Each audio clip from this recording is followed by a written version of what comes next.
Yo, what is up, guys? It's Phantom here today with a Rwby review. I don't know why I stopped reviewing Rwby because I truly do love this series, and I kind of feel like I haven't been showing that love for it. And yeah, the reason why I stopped because I felt like nobody was watching. But then I looked at my last review, it got like 100 something views, and not just that, I review Rwby. It makes me happy. So we're in volume 4. We're on episode 9.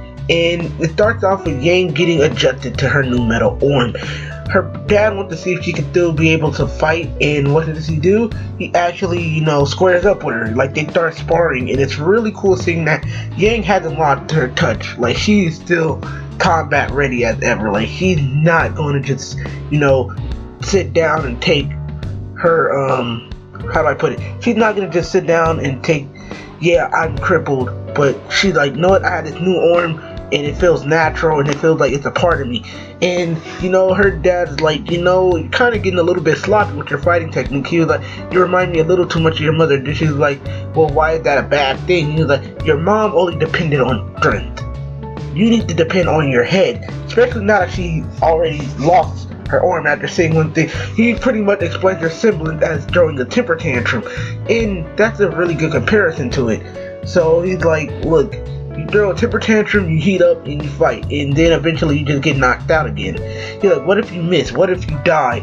Or what if someone is stronger than you and can take that pain? And I'm just like, true, because she never thinks her moves out. Yang is that person who will literally just go out in the fight and rush you and think, I'm gonna win this fight automatically. I have my semblance. My semblance is what makes me more powerful than you.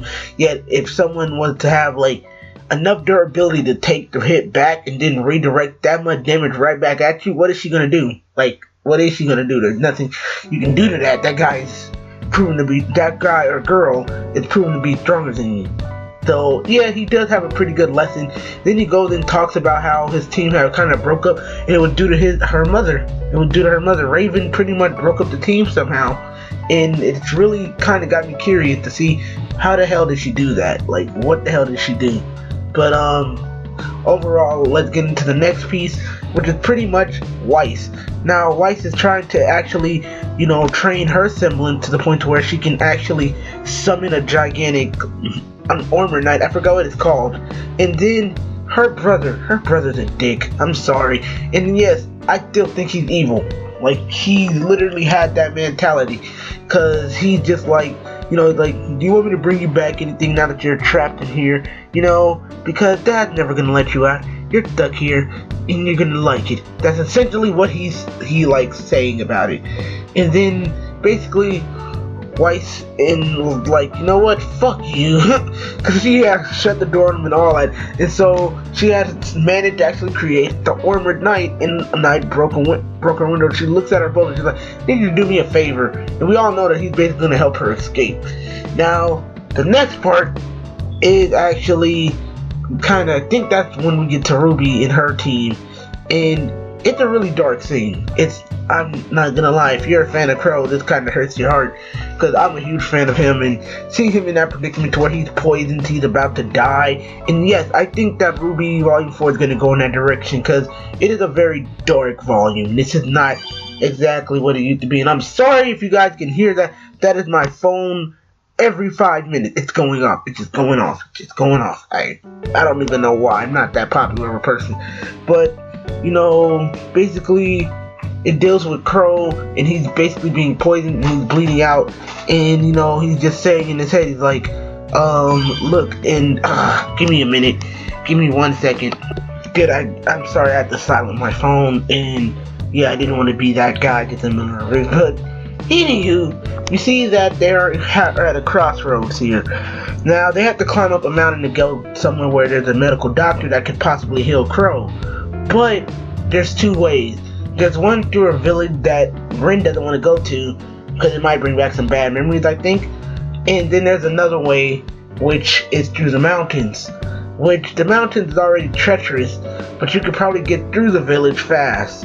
And not just that, Rwby had a good idea that they could scavenge for medicine there.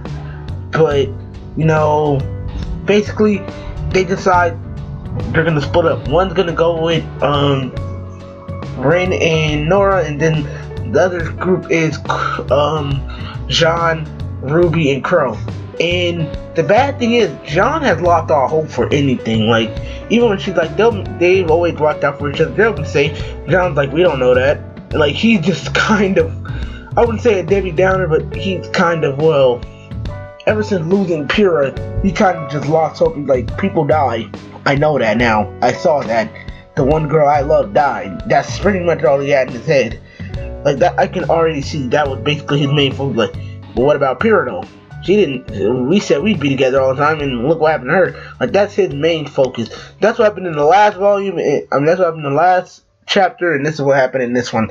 And everybody's like, you can't be, he turned evil. No, when you go through a traumatizing experience, that's your mindset. You don't recover easy from that shit. Like, he's not recovering easy from that. He watched a girl that he liked get fucking pierced through the chest. So that's just saying just how bad his life has become.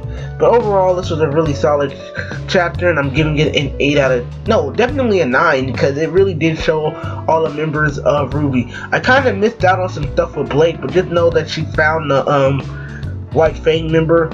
Her and Sun defeated him, but Sun got critically injured. And that's pretty much it.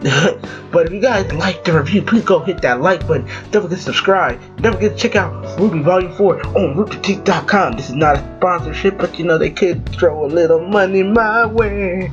But you know, ignore that. See you guys in the next video. Peace.